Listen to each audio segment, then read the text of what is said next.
Welcome to the Ladies Kickin' Ass podcast, where we help you ignite your inner badass and create the service business of your dreams. I'm your host, Tanya Wilson, and together we'll dive into inspiring stories and expert coaching to set your journey on fire. Hey ladies, welcome back to the podcast. I'm super excited today to totally introduce to you an amazing, fabulous woman that I have met through my Growth Day Ultra Mastermind group. We have just had such an awesome connection, and she is well versed in everything financial, from debt collections to now being a wealth coach herself. She's coming in on all different directions. She's been affiliated with financial industry for most of her life. There's so many things within a small business that we all deal with, and things even in our personal business. I find that I get one rocking and rolling really good, and then you're like, what the fuck happened to this other side? And then you're like losing your mind. This is the woman that you want to talk to. This is the woman I want to introduce to you, my friend Nancy Greger. She is here with us today from Connecticut, and we're going to talk all things financial, whether that is from small business to personal financial things. Learning finances, especially as a woman, is something I am super passionate about this year. And it's just been a pleasure to know Nancy and be able to see her journey as she's starting to kind of take a shift in her life. So I'm super excited to bring everything that she brings to the table today. So Nancy, thank you for being on the show. Why don't you give us a little bit of your background and tell us why you love to do what you do? Well, thank you very much. It's interesting when asked, why do you love what you do? I think I kind of fell into it. And I wasn't aware I fell into it, and probably till I was in for like 20 years, or at some point got back into the working market and instantly gravitated to what I had been doing since I was like 21 years old. And I didn't really share what I did with people because I always felt that working as a collector has a very sometimes bad vibe to it. People weren't very open and receptive to it. They would say, oh, you're one of those people. And I used to get I used to be very tongue tight. When someone said, what do you do? I would just say, oh, I work at a bank, or I work for this finance company. I wouldn't go into specifics because like I said, people had that negative undertone, but I kind of fell into it. I needed a job, and this is one of my first jobs that I got out. I had an absolutely fabulous mentor. Her name was Vivian. And Vivian had been doing this for a very long time, and she took me under her wing, and she vomited all of her experiences on me and helped me really navigate the industry really well. And I stayed there for a few years, and then I moved on to different types of collecting and different types of, lending institutions. But she started that whole idea that this was something I was good at. And I really didn't know why I was good at it. I just had the tendency to not take things too personally, be able to listen to what people are actually telling you is the problem, because you have to really listen and focus, because they'll give up everything. And by the end of my time, usually I know people really well, sometimes too well. But that's what made me good at what I did. That's what made me successful in this line of work, that I wasn't just out to get the money. I was out to figure out why, I had the why question. So for me, that's kind of what started the path. And it probably was Vivian who instilled so many things in my head that laid the groundwork as I went and moved around in my career and worked up the ladder, if you will, in this industry. So cool. I feel like a lot of times, especially like the audience of this podcast, many times maybe we find ourselves in a position where we're like, we don't really want to tell people what we do. Like, I remember when I started my septic business, I remember telling my ex-husband, I'm like, "What the hell do you want me to tell my girlfriends I do? Like, that we own a shit business." Like, what? It's so crazy. And it's so funny to even listen to Jake, my husband, now talk about it. He's like, we're in commercial wastewater and underground systems. I'm like, we pump shit for a living. That's what we do. Like, it's so funny. You can professionalize it any way that you want to. At the end of the day, many times we take that on ourselves and people don't even think that way, but it's kind Yeah. of something that's like an insulation of protection of ourselves of like, I don't want to be Yeah. associated with this, negative idea of what this business is, but it's very neat. It's a service that's needed. It's a service that everybody has to deal with, especially even as business owners, like small business owners, you get somebody that doesn't pay you, that can hurt big time. Or, if it's a big enough job, especially construction wise stuff, that can take your ass under. So it is really, really Yep. important that we have professionals like you that are doing things like that. And I think something that's so beautiful about what you do, Nancy, and I've heard you tell me stories in talking about different conversations you've had with different people, the why. Like you saying that you wanted to know the why. And I think that's where you're putting the human aspect and the caring and the want to help into it, which I'm sure is contributing beautifully to your new wealth coaching program that you're putting together and what you're trying to do there. How are you taking your experiences from being in collections and the financial positions that you've had into this new wealth coaching business that you are now seeking? I think it's a combination of two things. Number one, talking to a lot of people from all walks of life, from the very, very Mm-hmm. wealthy to, the ones that are struggling every day, every single day. Because I've collected on all types of products, so mortgages, credit cards, cars, that type of deal was my area that I did. But what I've learned is, and I've had my own financial challenges, Mm-hmm. and you had to kind of figure out, you ever hear that saying, there by the grace of God go I? That's Yeah. life. There Yep. is, if you live, and I used to say to people, listen, if you live long enough, you're going to have this. You don't want the big pits, but you're going to have waves, right? Life is Mm-hmm. going to come to you in waves. There are going to be things. If we live long enough, it's bound to happen, right? I've Yeah. known guys that were multimillionaires and in one or two stupid moves lost it all. And there's a difference between their mentality and somebody else's mentality, and so much as that they've had it once, they knew how to get it back up again. Yeah. But then there's the other person who sits back and they're like living in their own little bubble, and they're like, nobody will understand, nobody will know, nobody will be able to help me. I got myself Mm-hmm. into this situation. I'm going to figure out how to get myself out. And the problem with when you begin with that type of frame of work is that you don't realize it. You do need help, and you do need some guidance, and you do need sometimes.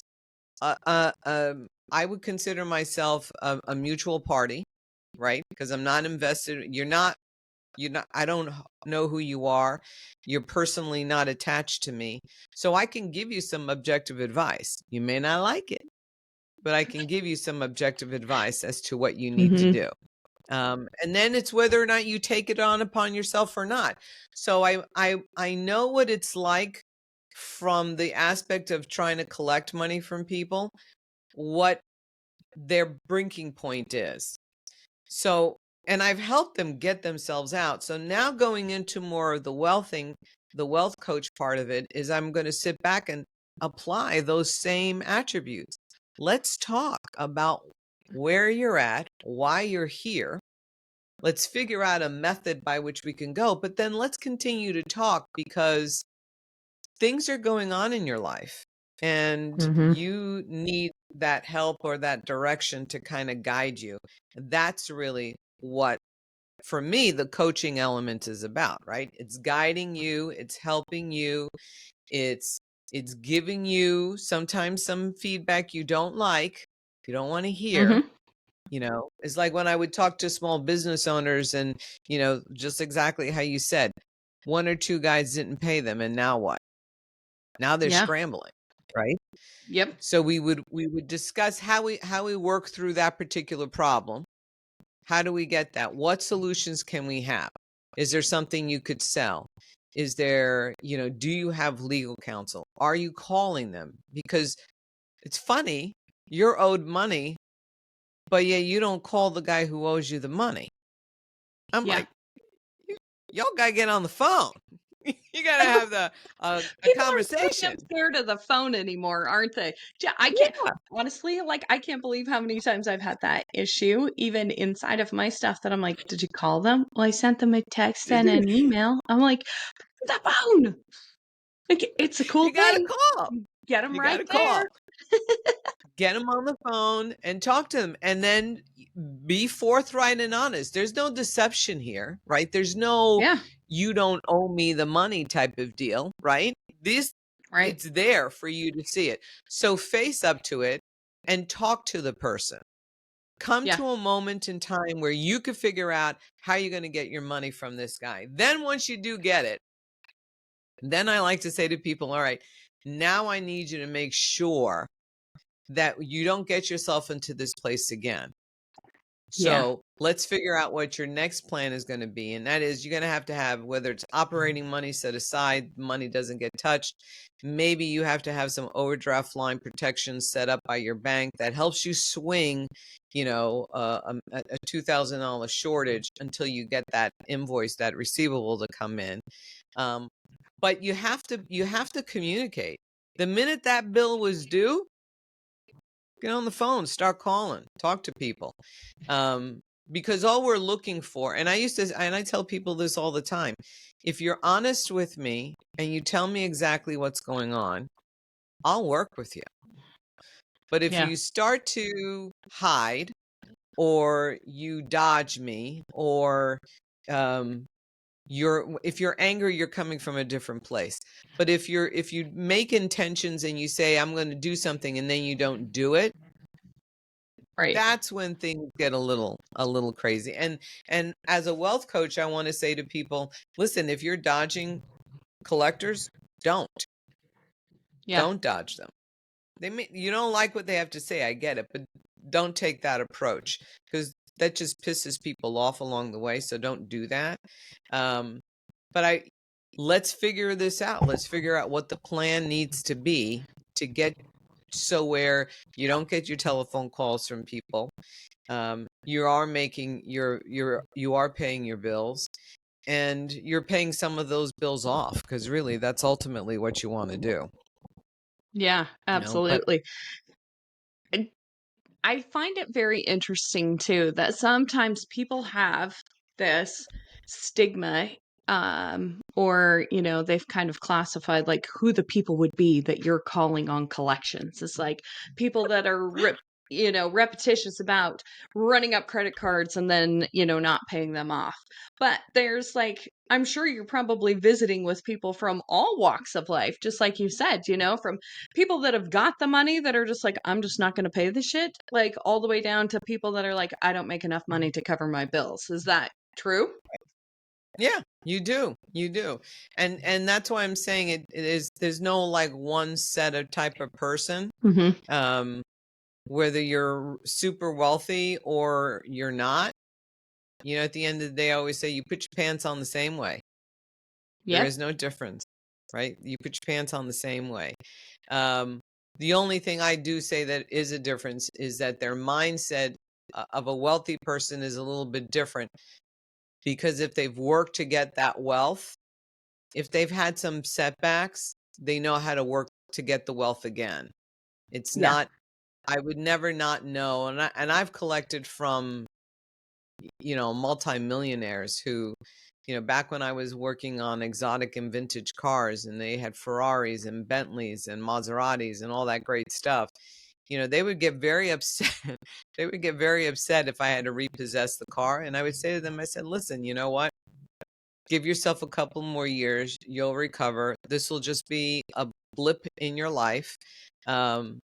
and you're going to get the car again. But this time, maybe don't finance it. Maybe just try to buy it outright if that's really what you want to do. Yeah. Because you don't want to run that risk. And Sure. you don't want to be there. But for the moms and pops, it was kind of like, okay, well, let's figure out how we got here, and let's figure out Mhm. how we're going to get out. Because sometimes when you're living paycheck by paycheck, you're not planning right, and all it takes is one emergency, and Yeah. suddenly that kind of throws you, into the loop. What I'm hoping to do is to get people to the point where I get you through those emergencies. Yeah. You don't have those emergencies. Yeah. Isn't that like a big thing too? That I know I hear Dave Ramsey talk about this a lot on things, but like he Yeah, stresses so much about having like $1,000 emergency fund for people. And yeah, there's so many people that can't even cover like a $400 emergency that comes through the door. So, yeah, for something yeah. like that, it's like I just Googled that really fast and it just popped up on Motley Fool's website and it said 63% of employees are unable to cover a $500 emergency expense. 76% of Yeah. employees don't have enough savings to cover 1 month of their income. So it's like little tiny things that you can start setting up so that you don't Mhm. find yourself in that situation. You've got multiple Yeah. areas to be able to pull from, and it's not just the paycheck that's coming in.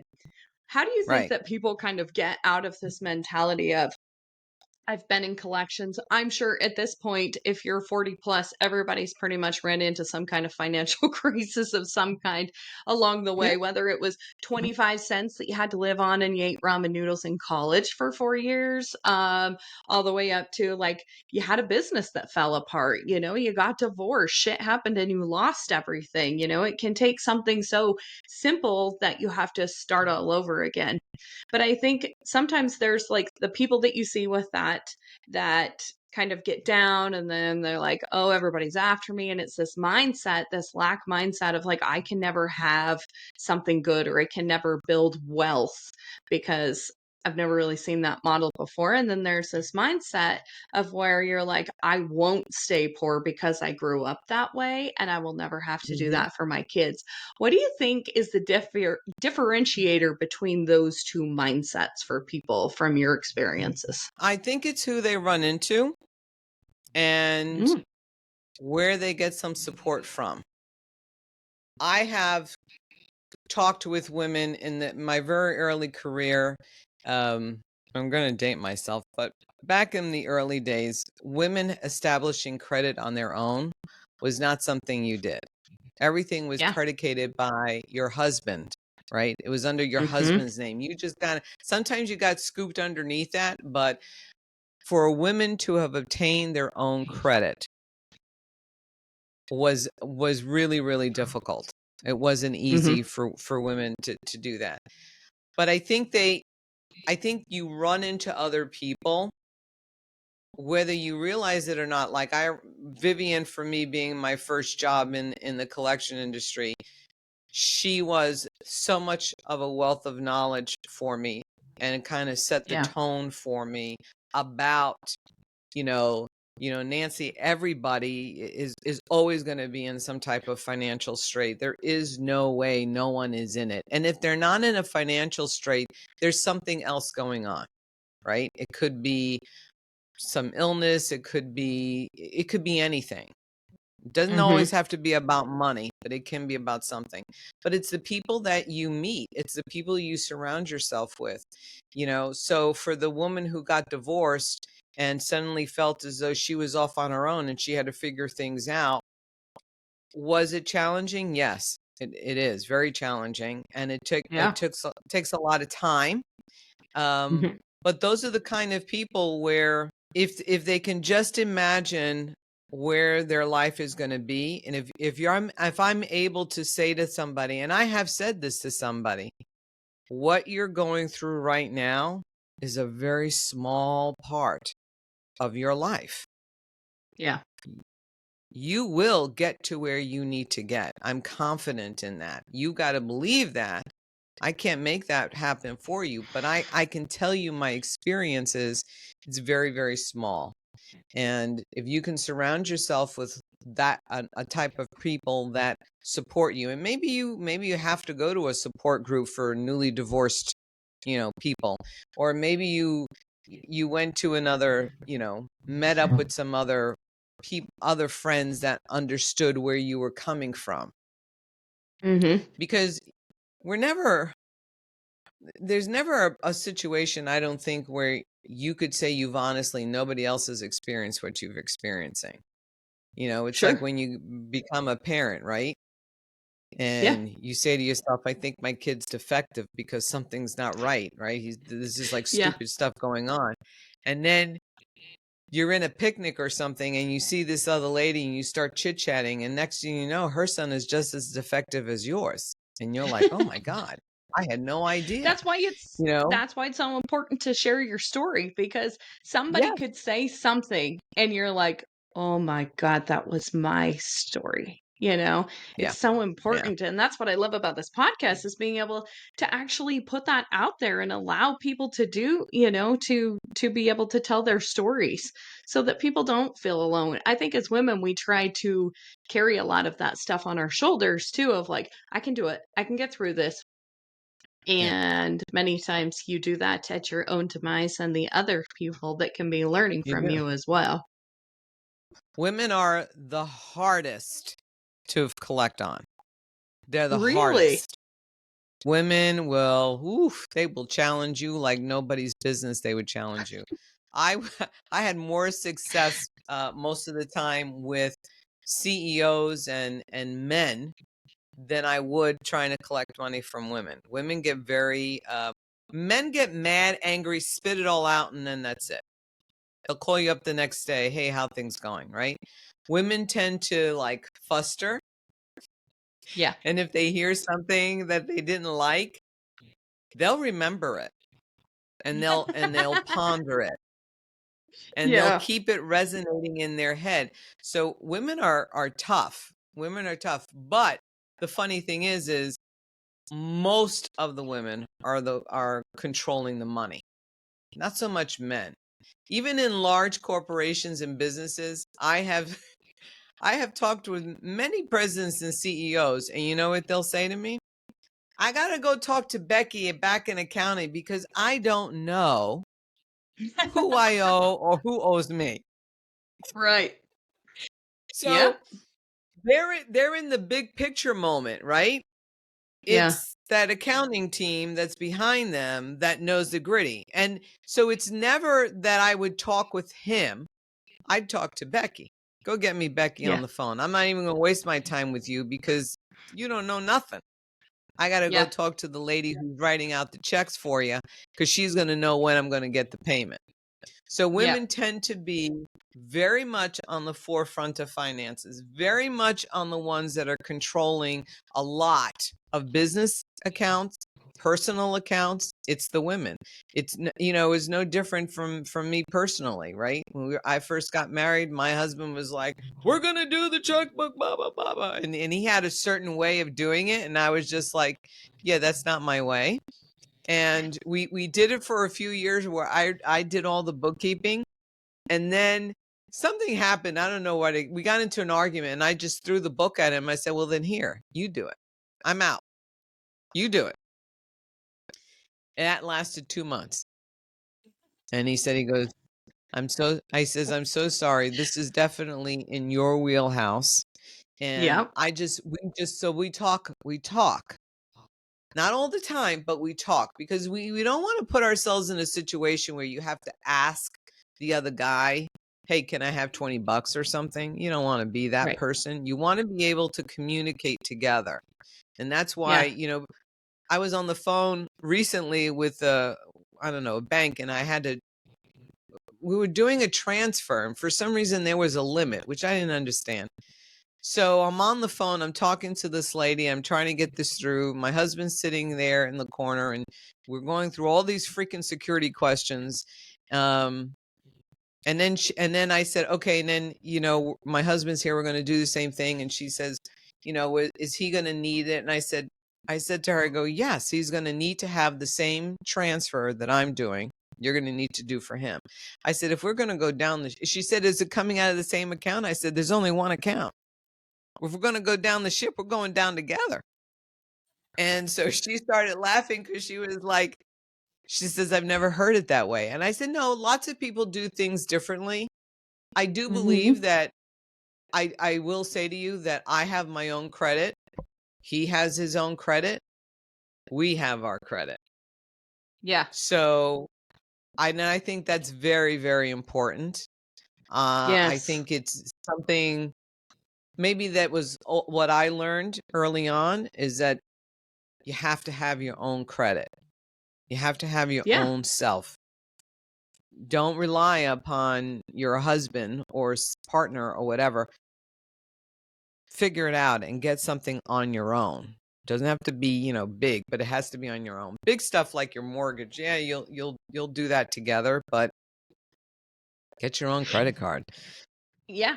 Equally important on that too is the conversations around what that individual credit looks like if you're married.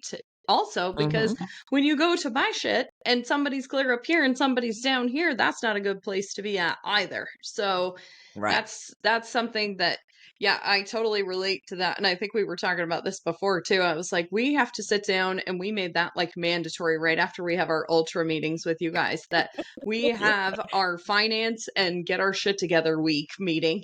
Yep. Just to even run over things of like, what do we have coming up? Where are things at? And it's Yeah. not the, oh, you can only have this money, or we have all of this crazy stuff going on. We're both really pretty good about that. But it's a matter of just understanding where it's at. Because I have so much stuff set up with my business and then stuff at home with the kids. Like, I have things set up with the kids. Like, if something happened to me, I'm like, all this would be for nothing because nobody knows where to find any of this stuff. So if you're a woman listening to this and you're like, yeah, my husband takes care of that, and you don't know where your stuff is at, have a meeting. Like, you have to figure Yeah. this out, and sitting down and revisiting that every single year so that you know where you're at with things is so important. My friend Tess, who has also been on the podcast before, I'm going to connect you guys, but she talks about that a lot. She's super passionate about financial literacy for women because she's Yep. seen women that are, 20s, 30s that are like, I don't give a shit. And it's like so far away. And, like really getting people to understand the importance of investing and start doing things young and what a difference that makes. All the way up to older women that have lost their husbands and they're like, I have no idea about anything. And so there's Yeah. this huge gap in there, which is really cool. Sarah Blakely had posted on her Instagram this picture, and it was like women who work. It was like a board game, and it had like 5 different positions that you could be, like a flight attendant, a nurse, a teacher, like the Mhm. stereotypical, like working women jobs of like the 50s. But she was talking about how she has this framed in her office, and it reminds her that just in 1988 was the first time when Ronald Reagan, what was the a Women's Business Ownership Act was signed into place, where women could get Mhm. financial support from the US government as far as loans, and it eliminated the need for a male to co-sign on a woman to get a business loan. That was only Yeah. 36 years ago. Like, the I know. difference between a 20-year-old and like an 80-year-old woman now in what has been possible financially for them blows Yep. my mind. Blows Yep. my mind. And that's why and that's why for me, I look at couples because I think I can relate to couples, but I also sit back and I have grown children. I don't have babies anymore. I have grown children.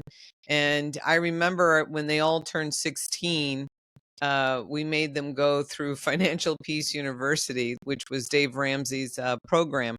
And they just like would roll their eyes up in their head and they would go crazy.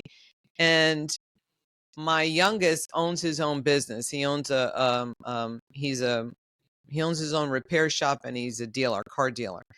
And I had said to him and I, side note, I'm his mother. I do his bookkeeping. I was really hoping at some point he would hire somebody to do that, but he refuses because he says, "You're my mom." And I'm like, okay. But so we're in the shop and I'm doing the books and I say to him, I go, I think you need to look at maybe getting a line of credit or something like that, overdraft protection. And he looks at me, he says, "You just jinxed me with the overdraft protection." He says, I'm always going to make the bills. And I'm like, take it easy. I didn't mean to offend. And he goes, "What would Dave Ramsey say with what you just told me, Mom?" And I sat back and I looked at her, I was like, oh, so you remembered the conversation, you remembered the videos that we did and the things like that. And I looked at him and I said, you're right. I said, "You're right, Noah. You are managing it. I'm not saying you're not. You are managing it."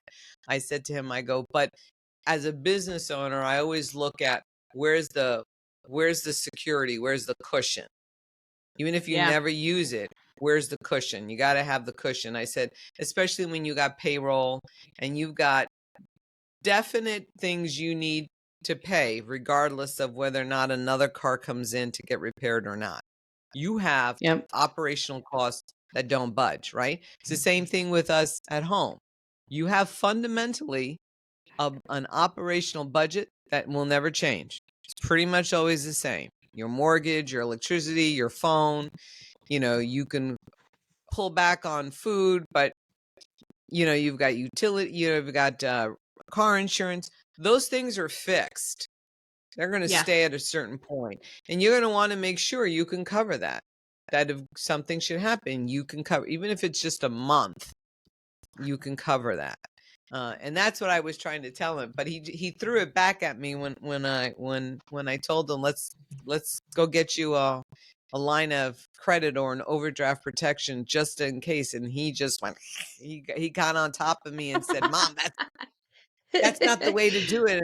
And I stepped back and I was like, "Oh, you're right. That's not the way to do it. Let's put more money away in the money market account and let's just leave it in there and know that we can just make money off of it, get a higher yield on it, and then this way you don't need to get a loan." But it's those kind of things. And I think for me, I want to be able to know that I can work with couples, I can work with individuals. I am very passionate about making sure women know their stuff, get their stuff together, and prepare. Like for me right now, you know how you talked about the older generation? My mother's 80. And I'm going down to Florida to see her this weekend. And I said to her, I go, "We're going to sit down and I want to know what you pay, who you pay, what you bring in, what are your expenses, what do you need help with? We're going to need to sit down and talk about it." And she's like, "Well, I've got it all under control." I said, "It's not a matter of you having it under control. It's a matter of me knowing where things are in the house. God forbid something should happen. What am I going to do? Start scrambling around looking for passcodes and passwords and all that kind of nonsense?" Because talk about old school. It's probably on a piece of paper that says passwords on it, sitting right there on the desk. She might even have it taped to the desk, but I'll be like, okay, we got to figure a few things out. But Yeah. And that's a great thing to talk about too. Like if you've got older parents, have that conversation with them. And some of them may have very much grown up in that generation of like, we don't talk about money. We don't do this. talk We've about got our shit handled. We've got our stuff. But it's the gentle approach, just like you were talking about, Nancy, that was like, I care about you and I want to be able to continue to take care of you should something happen to the point that you cannot. You cannot have one person that like you're just taking care of finances. If you're a single mom and you're doing this all by yourself, there is somebody that you know, trust, love, and like, whatever, or hire someone if you have to, that somebody knows what is going on. Like as a single mom, that has scared me to death of like, what if something happens to me? What happens to my kids? Like, you have to have that stuff in place because we never want to think about that shit but it's a true reality that it could happen at any moment's notice. So Right. you just make Right. sure that everybody that you love is taken care of. Money doesn't have to be this taboo word either. And I'd love to Yeah. talk to you about this for a minute because I know that there are many people that grew up like I did, and I've shared a lot of my history on this podcast. But like, I grew up in a little tiny town in Wyoming. Everybody was poor there. Everybody. And it was a matter of like, there's never going to be enough money. If we get the money, we have to keep the money because we can't pay anything with it. Because what if we don't have any money again? And I never realized how much that impacted me until I started my businesses. And I can have tens of thousands of dollars sitting in a bank account. And I'm like, great, I need to go pay my bills. I need to do this. And the whole time, like, it gives me so much anxiety to even check my bank account. This is something I'm working through too, because I'm like, there's money in there. Why do you feel this way? Like, even to myself, like, I have to say out loud, like, it's just information. Like, that's the thing for me. Like, I have such an emotional tie to that of like, I got it. So like I have to hold on to it forever. And it's like the old adage of like the sand in the hand situation where it's like you squeeze too hard, it's going to go away and then you're not going to be able to get anything, like it's harder for you have that mentality that it's hard for me to make money or have to work really hard to make money. And I think in this blue Yeah. collar industry of many people that listen to this podcast, they grew up that way or they still are dealing with those kinds of money problems like money, you hear money is the root of all evil or money Yeah. is bad or money's taboo, we don't talk about it, whatever it was that money story that you were told or absorbed by your parents growing up.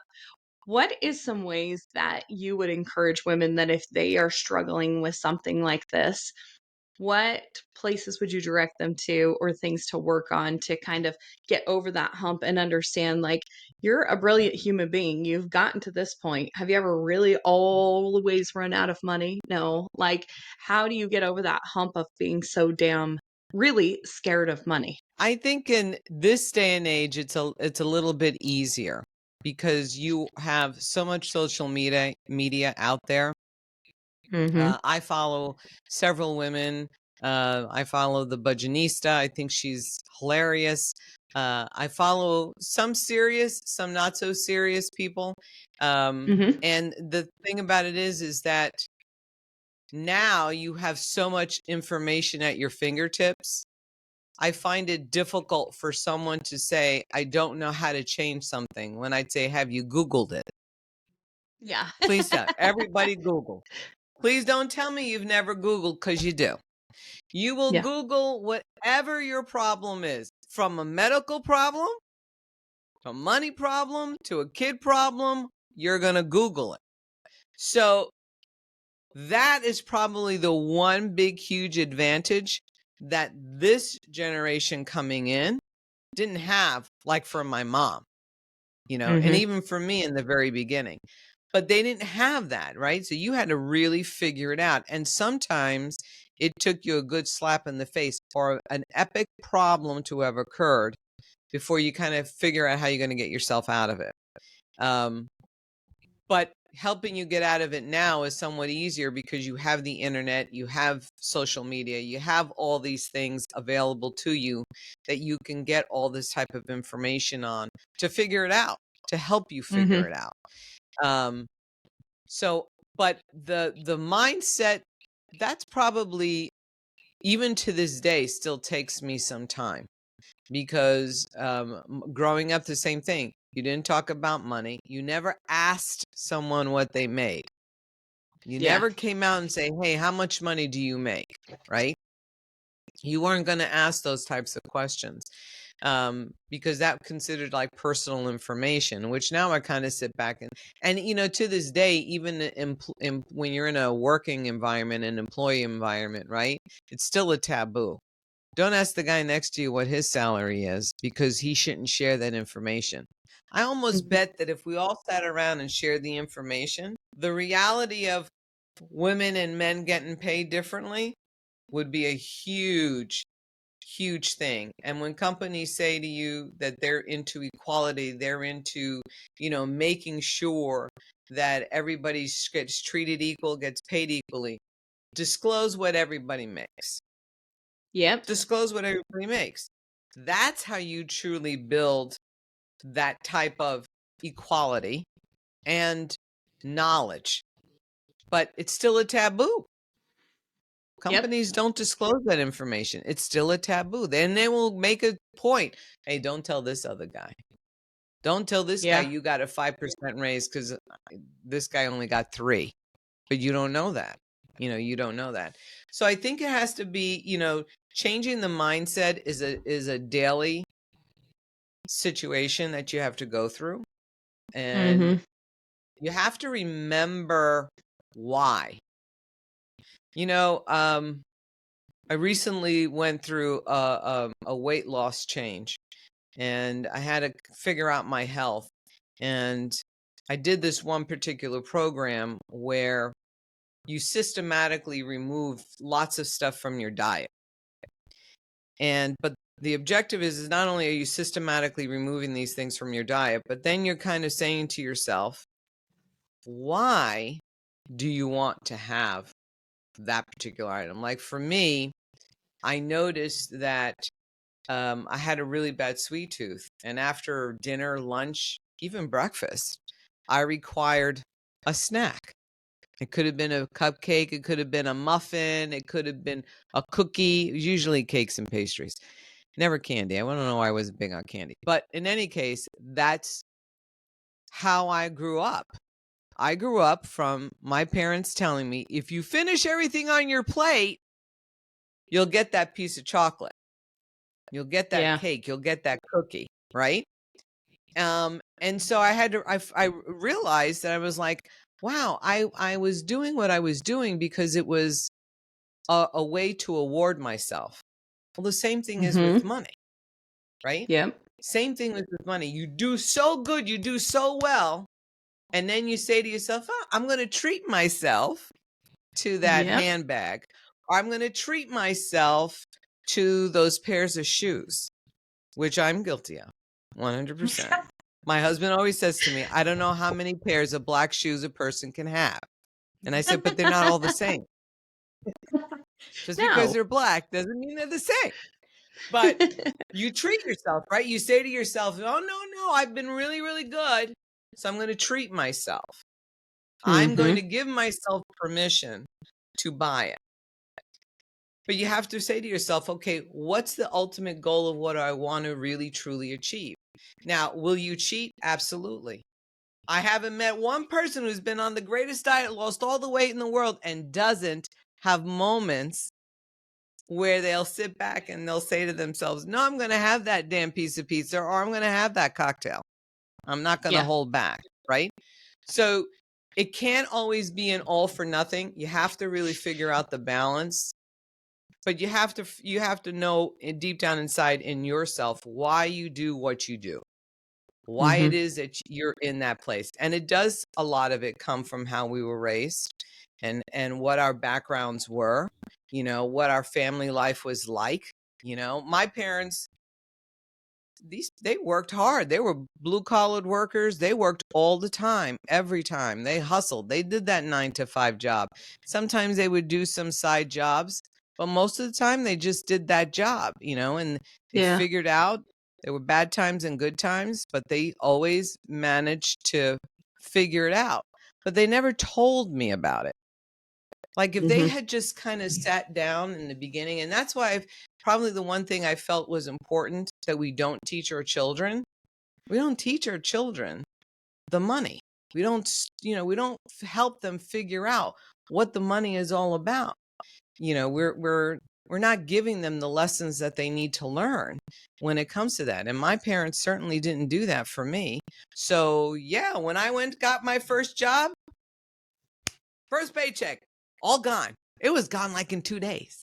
It was like, whoa, you just went crazy. You didn't really think back and figured that out, but nowadays I find it really hard for you to have the excuse of not knowing when there is so much information out there for you.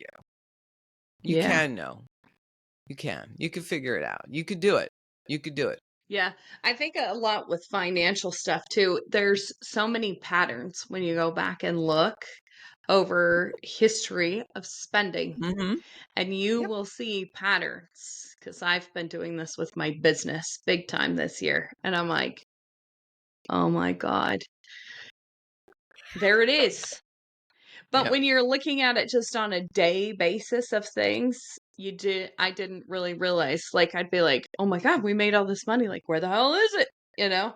Yeah. And then you sit down and you look through all the stuff and you're like, $25, $25, $25 times 25. And you're like, holy shit, there it goes. You know, it's the Yep. little things Yep. going out the door that you're not paying attention to that just makes such a massive difference with things. So if you find yourself at all in a situation where you're like, I don't know what's going on, or like I was, we made all this money. Where the hell is all this money? Like, sit down Mhm. and take time. You have to spend time on it and look back and look for patterns and look for where you're doing stuff. If you have to write down, like I literally went through and wrote down every expense that was paid for the last 4 months, what exactly was Mhm. it for, and then ranked it in importance of one through five was my scale rank. How much do we need this to operate this business? Like, it's like, I need a truck payment, I need my lease payments for my trucks. Those are money makers. That's very important. Got to pay those bills. But when you've got, like, if you literally sit down and look through just subscription shit that you pay for softwares that you use in your business. We've been looking at this service software for a while, and it is a little more on the expensive side, but it does everything. And then we've hodgepodge together like 7 different softwares trying to get it to all do what this one does.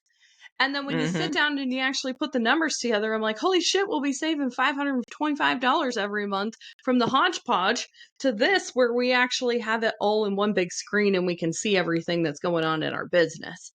So it's a Yeah. matter of like, if I would have sat down and just looked at it for what it was, like I'd be like, well, I'm only paying 200 here and this is 1200.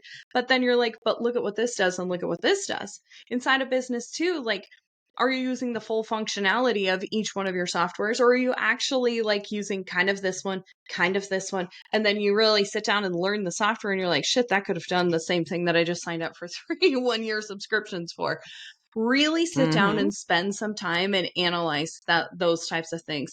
Even with your own like at home stuff, like we signed up for Rocket Yep. Money Yep. a few months back, and just going through stuff when it alerts you like bills are coming up, or it learns your spending habits, it learns like the cycles Yep. of stuff, it alerts you to all the subscriptions that you have, and you're like, I had literally been paying for a gym membership at this gym that was like, it was stupid cheap. It was like $12 a month because they had just opened the gym when we signed up for it. So we got like the Yeah. founding people stuff.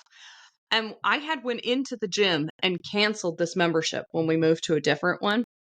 And I was like, I was done. I canceled that. And whatever. I like wasn't really paying attention to the $12 things going through. And when we sat down and started going through stuff, I'd been paying for that gym membership for 15 months and hadn't even Wow. realized that it was coming out.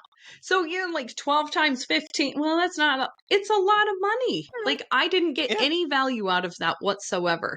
Like, how many times are we Mhm. just paying for stupid shit that you don't need to have? Just Yeah. because we're not paying attention to what is going on. And it was at that Yep. point too that was crystal clear. Same thing with our finances with our family.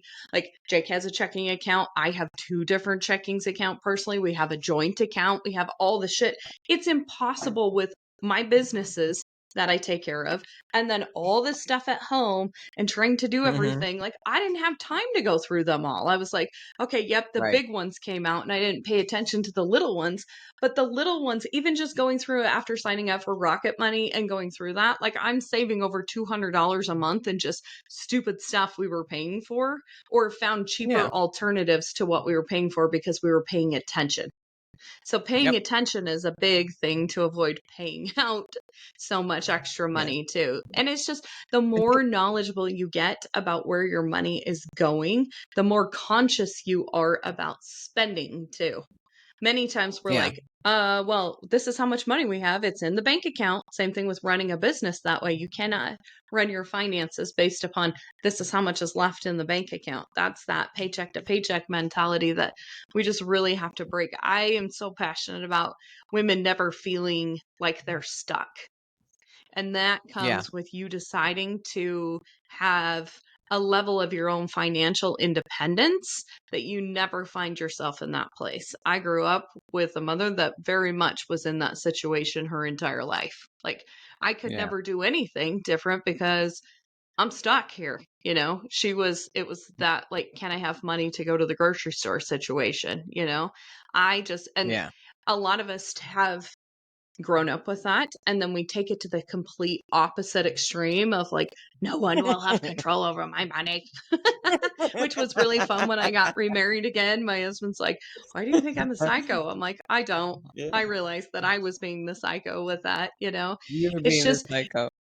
there's some volatility that has happened with all of us in our lives at one point and another Yeah. with money, but it really is a lot about, it's not necessarily like, I love when you hear people say, I know Brendan talks about this a lot too, that it's not that you have money problems, and Mel Abraham says it too, it's symptoms, money symptoms. Yes. Like, it's Yes. telling you that something is not going on right, or either you're overspending for what you're making, or you've got $12 gym memberships you're paying for that you don't know you're paying for. Like, it's not money Yep. problems, because so many people think if I make more money, then my money problems will go away. But if you don't understand the habits around that you've created around money, you're just going to be creating bigger problems for Yep. yourself down Just the bigger road. problem. Bigger Yeah. problems. I think you get yourself into, like, I set myself that every Monday I go in and I look at my accounts. I go in and I have a running budget all the time. Every month there's a running budget. Like I said, certain things are fixed. I know what they're going to be, right? But I have a Yeah. running budget. And I look every single Monday. Sometimes on Fridays, depending upon what's coming up, I might look again on Fridays. Look, you got to be in there, but you also have to take what's in your checking account and you have to put it into a budget scenario, because like you said, you can't use that checking account for a long time. My son would always overdraft his checking account. I said, I don't understand. How do you overdrafting your account? And he would say to me, well, I'd look at the bank. It said I'd have $200. So I went and spent $200. I said, yeah, but you just went somewhere else and spent 150. So you really only had $50, not 200. And getting that concept, it was difficult. And I said, don't use that number because it's a fake number. If you Yep. have a budget set up, you set it up so that you know what you bring in, you know what you're going to pay out, and you allocate everything else that's fluctuating. You allocate a certain amount to it. When you've exceeded that amount, well, then that's when you have to look back and say, what did I buy? Yeah. Why couldn't I maintain, the $1,200 budget that I have for groceries? Why couldn't I maintain that? What happened in that month? And that was, and it's funny because I do the same thing with my son and his business. I go in and every once a week I go in. Sometimes I'll double check during the week just to see where things are at. Where I catch him is when he uses his credit card and there are things on the credit card that I'll say to him, this isn't business related. I Yeah. said, you went out to dinner. Did you invite the whole tribe from the office to dinner, or is it just you and your girlfriend? Because then that's not a business expense, that's a personal expense, but you had to be able, when you identify it and you sit back and at the end of the year, I would sit with his accountant, he would sit with his accountant, we would sit together and we would say, okay, let's look. How did you spend your money? Where did it go? We know where Yeah. certain things are going to go, but where does the rest? And the thing about it is you need to be aware of that. You need to know. You need to see it. So now, every time I go in, 15 minutes, he's sitting right here. Show me where I'm at. Tell me what I need.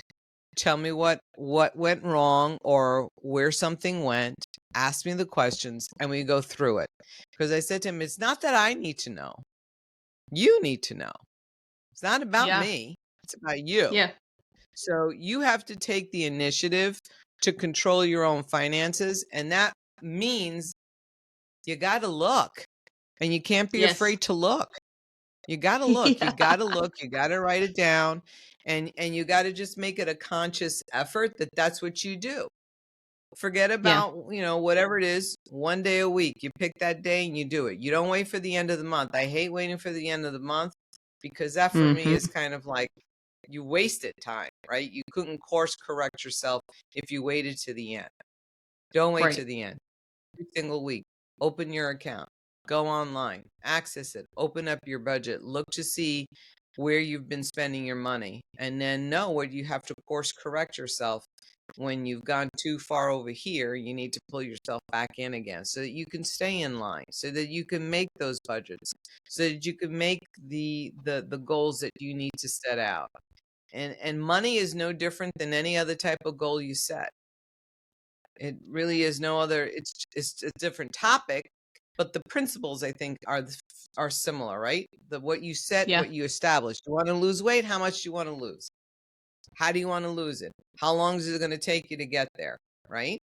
Same thing with money. You want to save this much money? How long is it going to take? What are you going to have to do to make it so that you have the savings at the end of wherever you want to be? But you got to set it up. So can't be afraid about it. Don't worry about it, and treat it as though it's the same situation of every other aspect of your life that you have a goal or that you set a goal. Yes. So good. Oh my gosh, such good information. I know there's so many things inside of this episode that so many people can relate to on a Of business course. and a personal, relation. Sometimes you take some great personal lessons from that you hear that's going on inside of businesses too. You're like, "Oh, I should probably check that on my other side too." So, thank you so much for all So, of the info. no, Nancy, why don't you go ahead and tell us about what you're doing as far as offering a free 30-minute consultation for those who are interested in taking the first steps of getting their money in order? Yep. So I've put together just a really quick little form that kind of just goes over general ideas as to where you're at, where you want to go.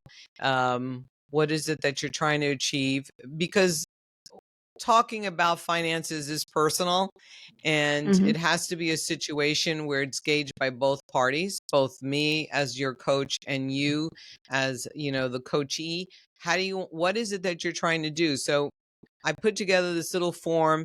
We sit down, we discuss, we talk, we determine whether or not there is something there that you want to go on to the next step, that you're looking for some additional support.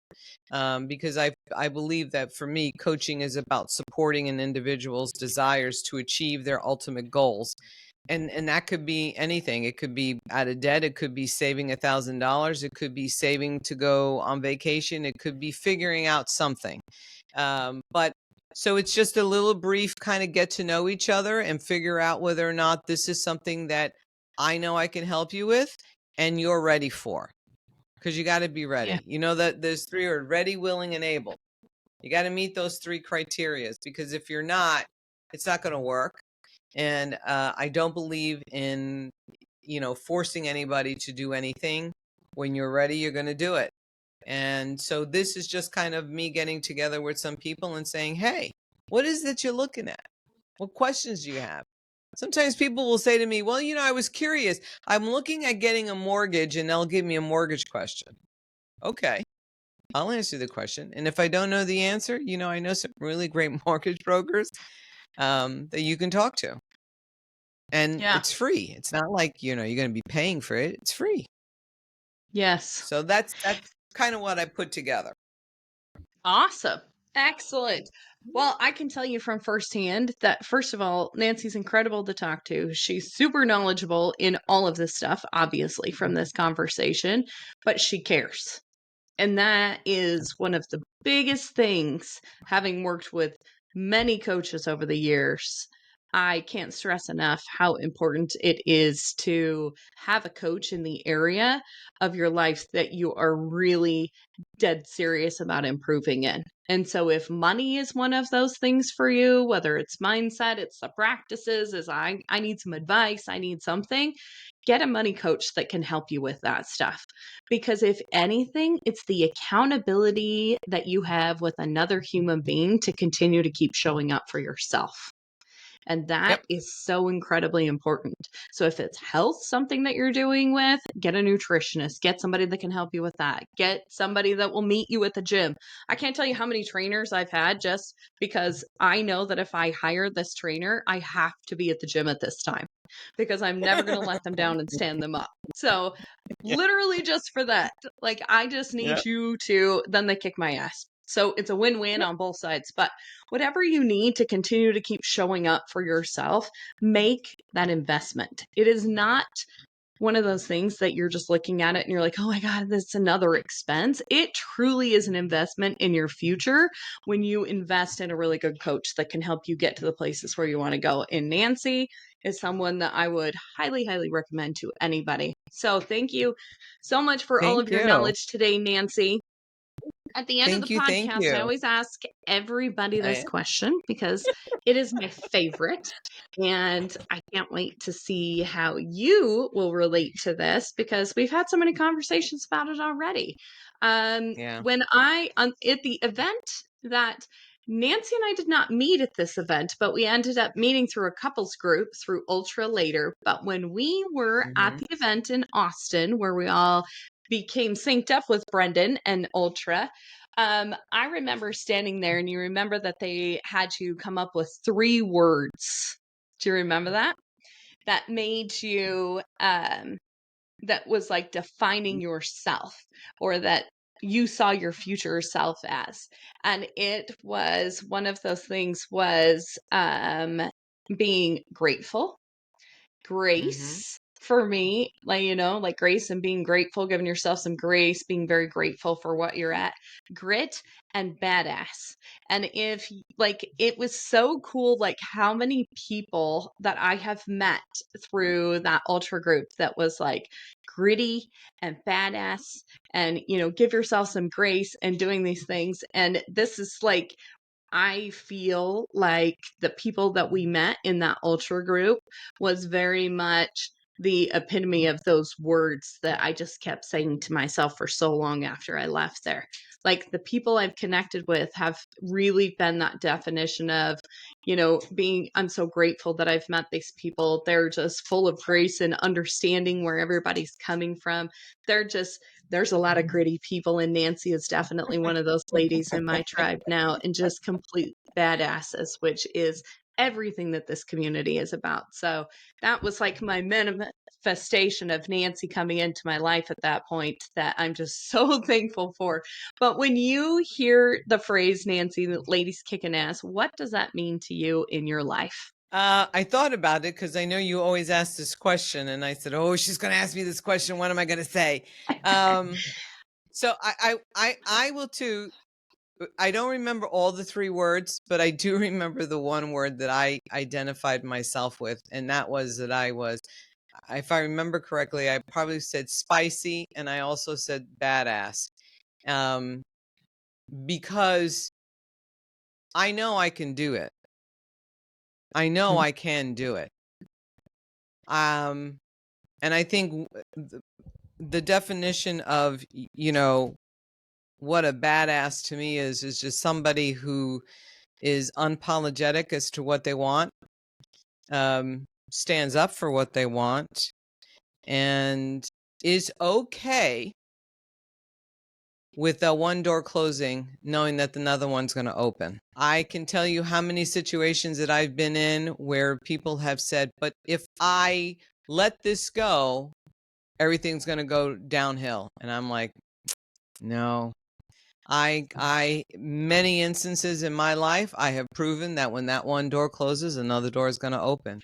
It may not open tomorrow, it may not open a month from now, but it's going to open because you are going to manifest that. I have Mhm. been in various challenges in my life, And I can tell you that somehow, some way, some inclination, I just made it work and I made it happen and I pushed myself. And then I sit back and I would say, you say to yourself, gee, could there have been an easier way? Probably. But at the moment in time that you're in it, that's what you're going to do. And you're just going to push it through. And I have always known women in my family, because as a matter of fact, the dominant species in my family have always been women. Growing up, it's been women. My grandmother came to this country with nothing and ended up, when she died, being a multimillionaire. Never maybe said 3 words in English. Everything else, the woman managed. She hustled and she figured out a way. And that philosophy, I think, instilled in a lot of us as we went down. We could be kicked, we could be pushed down, but we got back up. And it's because we believe the door is going to open. Another door will open. You got to trust that and believe that that will happen, and it will happen. It will happen. And then it'll be a better opportunity for you. It'll be something better. And I say that to business owners all the time when they say, well, if I let this guy go, I'll lose that business. Well, you lost the business already. You lost it already. So let it go. Walk away. Let it go. Yeah. So that to me is what badass is. That is so good. Oh my gosh, so good. Sometimes you need somebody to slam that bitch shut so that you can move on to the next one, because many of us just keep the door cracked a little because we're too scared to go on to the next one, Yeah. Sometimes it's those people that you're like, you really don't like in the moment that lit the match and poured the gas on the building to set it on fire. But in the long run, it makes you who you are. Makes you who you are. Makes you who you are. I say to women all the time, don't be afraid to ask for the raise. Don't be afraid to stand up for yourself. Don't be afraid to tell people what it is that you bring to the table, because nobody else is going to champion you but you. The only time we champion others is our family members. You as a mom, you champion your kids, right? You are a mama bear. Anything comes between you and those kids, you will do whatever needs to have done. And by the way, that would even count for your spouse. Because if a situation occurred and you didn't like what was going on, you would stop it. If that was between you and your kid, you're going to stop it. And that doesn't change no matter how old they are. It doesn't. But you gotta trust in yourself. You just gotta say, you know what, I gotta be for me. And you gotta really figure that out. But let the door slam shut, close it, walk away, and never look back, and you'll be that much better off for it in the long run. Yes. Oh, yes. Oh my gosh, this was so good. And you like go through podcasts and you're like, that will be a good clip. That will be a good thing to talk about. Oh my gosh. I can't wait to edit this. I was so nervous about this whole thing. I was like, okay. I could do this. Because this is a big jump for me. So I'm like, I could do this. And it was really your abilities, your constant telling me, no, Nancy, you could do this. No, Nancy, you're going to be great. You're going to be great. That really helped me get to this point. It was you, Tanya, that really helped me get to this point. And I was just like, I'm very grateful. I'm so glad we did meet. I'm so glad that we're still doing this adventure together, because it is an adventure. It is a life-altering event. It has been for me, and it's been great, truly. Yes. Oh, yes. And I was right, because you were great. So thank you so much. Thanks for being part of the Ladies Kickin' Ass community. Cheers to all you badass women out there. Keep rocking your power, igniting your fire, and making waves in the service industry. If you loved today's episode, please do me a quick favor. Take a screenshot, post it, and tag us at Ladies Kickin' Ass. Be sure to include the link to your favorite episode. Your support in spreading the word means the world to us as we aim to empower even more women. Hit that subscribe button to stay tuned for more kick-ass episodes.